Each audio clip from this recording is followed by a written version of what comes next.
Hey guys, Pharaoh here with League Top 10, and today I'm going to be giving you my first impressions of Orianna, Lady of the Clockwork, or whatever they had to change her name to.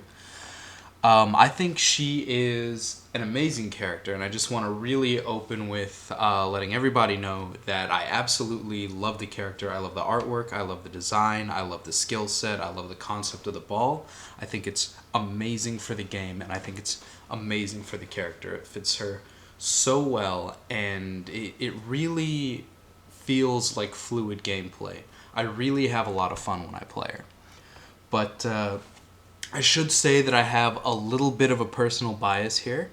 I absolutely adore duo lane AP casters. They are literally my favorite thing in the entire game. My current caster of choice is Lux. I love the play style that Lux gives. I love being able to protect your team. I like being able to do a healthy amount of damage while being able to provide good support. And now that I think about it, I'll probably put up a video of Lux sometime in the next week or so just to give everyone an idea to how I play her. But the reason I mention Lux is because that's who a lot of the people on the forums are comparing her to. They're like, oh, she's just a harder to play version of Lux that does about the same thing. Well, you're wrong. I'm sorry. She's maybe harder to play, but she doesn't do the same thing. She does things a lot differently and a lot better. And by better, I mean way, way better. Um, let's open with the obvious. Is she fun to play for 4800? And yes, she is. She is absolutely great to play for 4800 IP. I'm honestly surprised that she isn't 6300. Like, this character is so complex compared to the recent releases that she should have been 6300. I'm actually surprised that they didn't make a new tier and make us pay for her for like 8,000 IP, because honestly, I really would have paid 8,000 IP for this character if they would have let me try her first, because she is that good and that fun. That said, Riot, do not ever make anything worth 8,000 IP. That was a joke, and you need to relax with all that. Okay, calm down. All right, so the most important question, why do I want her? And I got asked this by a friend of mine who main support. His main character is Morgana, but he plays Janna, Lux, Sona, Soraka, all the good supports. But very, very good question, very to the point. Why do I want her instead of playing Morgana or Lux? And the reasoning is that you don't really. They do different things, and that I know how that sounds. That sounds like but they're the same. They do the same job. But you just said they do different things. You're lying to us right now. Why are you lying to us? Why can't you give us a straight answer? And the reason is that I can't give you a straight answer because there is no straight answer. Orianna does more damage than Lux or Morgana. She has the highest damage potential of pretty much any AP caster in the game except for Veigar. She will scale out of control to basically the sustained damage of Cassiopeia, and that's because of attack. Now, you want her in lane, that's a different question. In lane, Orianna in a duo lane is a monster. She can control the lane incredibly well. She controls it better than I'd say Morgana or Lux, and she doesn't really need the same amount of farm from your lane. Orianna is able to farm extremely well, extremely fast. So she can come out of lane with just a catalyst, and then by just going to empty lanes in between team fights and going to the woods, she can farm up a lot faster than either Lux or Morgana. And Lux, some people say, yeah, well, she's a good farmer. She's got the laser beam and the pew pews and the E, and the E hits for a lot. But I main Lux. You don't have to tell me how to farm on Lux. But farming on Lux is painful, and that's because if your E is lower than the hit points, if your E isn't big enough to one shot all the back creeps, you're missing maybe 2-3 creeps away if you use E. So she can't farm fast. Morgana, you have to wait for puddle to tick, and then, team fight start, blah, blah, blah. Orianna, it's just QWEQ, and you're done. That's it. That's 6 or 7 creeps, depending on if there's a siege tank there. That's any camp in the jungle whenever you want it. It's a great farming technique. And, okay, what does she bring to lane that Morgana and Lux don't? Besides being a good farmer, because, then I just give her a solo lane. And you know what, yeah, Orianna solo, she does great. I laned against a Mordekaiser, I laned against a Gragas, two monster laners for most AP casters. Orianna doesn't care. She really doesn't. You could throw whatever you want at her. Tanky DPS, it's kind of irrelevant. Like, as long as she's playing smart, you won't be able to force her out of lane. She'll trade well because her E is very strong. And her Q and her W are good constant harass. So, you can give her a solo, but she does very well in a duo. And the reason she does well in a duo is because it lets you max out the ability that is most important in early team fights, and that is W. Maxing Dissonance is a monstrous bonus to early game team fights, and it's needed in a duo lane.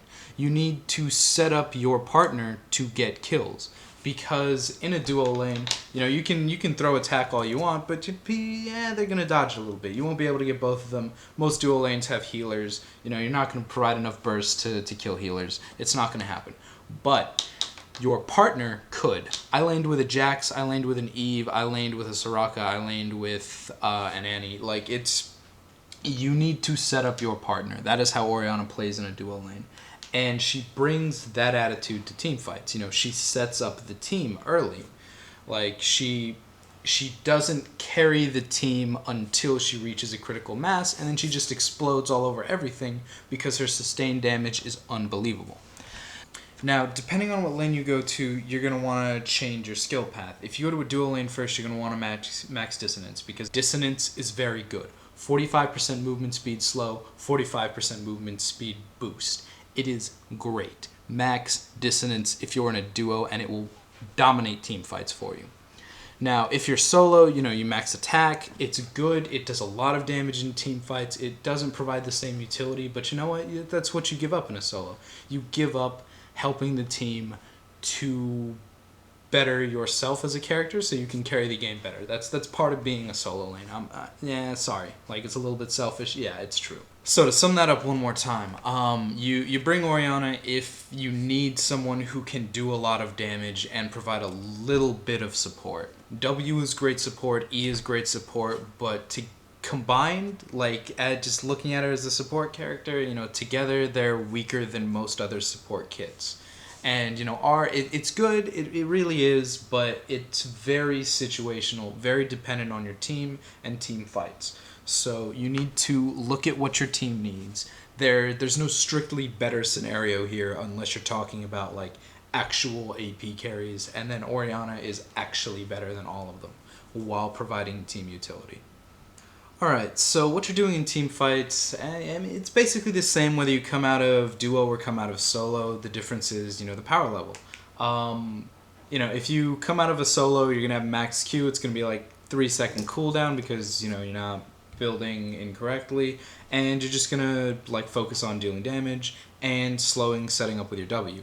You coming out of duo lane, it's pretty much the same thing. You're gonna be focusing on setting up kills with your W, harassing with the Q, and what a lot of people don't realize is that no matter what lane you come out of, your E, you need to be using your E properly. Your E is the best way to set up for any ability, because using the shield gives the ball a faster movement speed than using attack.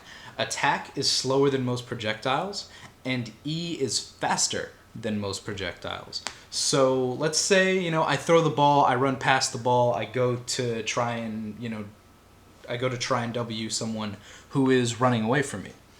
Now, if I were to issue command attack, the ball would travel from a position behind me to a position equal distance in front of me. Now, that would take forever. The guy would actually get away before the ball would even get into position to W. If I E it to myself, then the ball centers itself on me. I'm able to throw it. It'll pass through the guy. I can W and set up for a kill.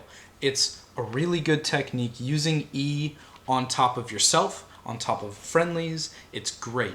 And you can use it to set up for your R, which is awesome. You know, pull them in together, pull them on top of a friendly. Like, it's a great ability, and obviously, you know, it's a shield that gives MR and armor. I don't have to tell you that it's good at saving people's lives. Like, it's a good ability altogether, and it provides excellent team utility.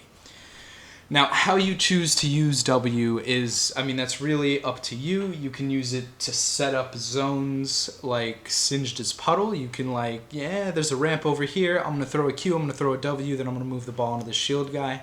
Suddenly, anyone who goes on that ramp, if they're not on your team, is screwed if they're trying to fight someone on your team. You can use it for damage, which is what I do. I like to throw it onto tanks or DPS, toss it on them, attack forward, W, and then suddenly all of my DPS get a ghost. It's a 45% movement speed, and everyone they're chasing gets their movement speed halved. And, you know, maybe I get a little bit of damage, maybe a little bit of kills here and there, who knows, a little bit of gold to throw around. Yeah, maybe, it's possible. Alright, so items for Orianna are pretty static, I think. If you're going in a solo lane, you want to go Mana Crystal 2 health pods into Catalyst, then you go Shoes into Rod of Aegis, finish out Sork Shoes, then go Death Cap, Void Staff, Morello's, Will of the Ancients, bam, Supercaster, and you're actually pretty tanky because of your shield if you keep casting it on yourself. Duo lane Orianna, I start with Philostone, go into Catalyst, Rod of Aegis, Morello's, Will of the Ancients, and then Death Cap. Or you can, and then from there you can turn your Philosophers into a Shurelya's Reverie, or you can sell your Philosophers and go Void Staff if your team needs the damage. And, you know, someone's going to bring up, oh, her passive. What about her passive? How are you going to use that? Like, why don't you build Rage Blade to take advantage of it? Because it's bad. Like, late game, it's really not a good. It's okay. Like, don't get me wrong, it's better than a lot of passives out there. Scion, I'm looking at you. Kog'Maw, I'm looking at you. But, you know, that's not saying much. Like, some of these passives are awful. You know, late game, it contributes a little bit of damage, but a lot of the times it hurts you more than it helps you because you're just not that durable. You're pretty frail. Her base armor and magic resist are actually pretty low because of her E, the passive from her E giving armor and magic resist. So what you really want to look at is early game. Like, you can't win your lane against good laners without taking advantage of your passive. That's where you need. That's what's important. Early game is where the passive matters because you will lose every lane if you're not good at using her passive. Now, her passive is, you know, weird because it applies a buff to you instead of a debuff to your opponent, which, you know, given that you need to hit the same target 3 times in a row, it's strange. Like, I don't really know how to put that. Like, I feel like conceptually it's good because it gives you a timer, and, you know, in execution it's actually really clean, but it just feels different because I've played MMOs forever, and that's not how they usually do it. And someone's gonna ask, what about the Rage Blade into Gunblade into Nashor's Tooth build? It's awful. I've tried it. It's really bad, and that's just it's bad. Don't do it. It's bad. So here we are on final thoughts, 15 minutes into a video, and Spunkify's probably going to make fun of me because we were talking and I was like, I don't really know if I can make a 15-minute video just on first impressions. It seems really, I was wrong. There's a lot to talk about apparently. But final thoughts, you know, everyone's like, well, how does she compare to the other supports? And I'm going to tell you straight up, I don't think she is a support. I think she has the same role as Veigar, and that is AP hyper carry. If you let Veigar farm all game, he'll one-shot your entire team. That's just true facts. Orianna is the same way. She will dominate team fights because everything she does is AoE, and everything she does is very, very strong. She provides field control early, into carry later. Like, she's basically the Tryndamere of AP carries. She is nothing but utility for a long time, and then she just rolls over entire games. So instead of asking yourself, why would I pick her over Lux or Morgana? The real question is, why would you pick Vygar over her? Like what? You need the early game, his amazing lane presence early game. You wouldn't. You don't. It's bad. You know it's bad. Vygar has a bad lane. It's okay. We all know. Like, why would you pick Annie over her? Well, the stun. Yeah, Annie brings stuns. But Orianna has better scaling, better consistent damage. That's, like, I don't know what you want me to say there. That's true. She's got better survivability through her shield. But, yeah, I mean, there's still the stuns. Like, if you have a team full of stuns and you need an AP carry, you should pick Orianna. Like, she is better than most AP carries at being an AP carry if you give her long enough. And that is my final thought. You lane her in a duo lane, she'll roll kids all game. Put her in a solo lane, she'll do just fine. And really just have fun. Like, she's a great character. She's an amazingly fun to play character. If there is a character that has ever been worth 6,300 IP more than this, I have yet to play them. And the only character I haven't really played is Vlad, and that character is awful and I hate him. And that's why. So, this has been Farrowwood League Top 10. And subscribe for more. I'll put a link to the last video up to the right. And I'm looking forward to seeing you guys in the future.